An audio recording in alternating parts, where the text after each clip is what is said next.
এখন বয়সে ঠিক নাই, এই বয়সে গান করা আমার সাংঘাতিক ব্যাপার। তো আমি চেষ্টা করছি করার জন্য, ভুল ভাবতে হলে আপনারা আমাকে ক্ষমা করে নেবেন।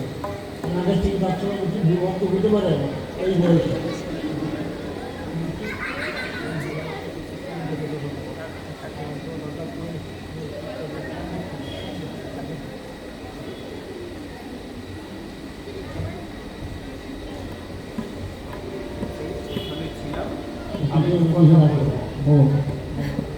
সকলকে নমস্কার।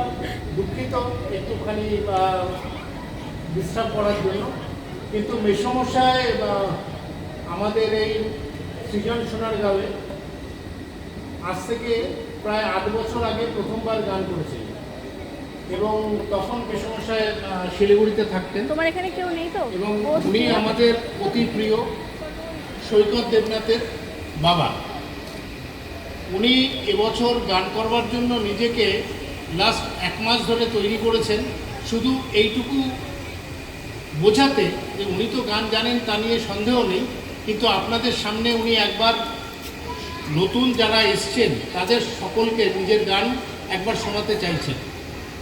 এবং আমি পেছনেই দাঁড়িয়েছিলাম, অলরেডি এখানে যারা ঘোষক তাদের বলা হয়েছিল, তারা বলেছেনও, কিন্তু উনি এভাবে বললেন সেই জন্য আমি আসতে বাধ্য হলাম।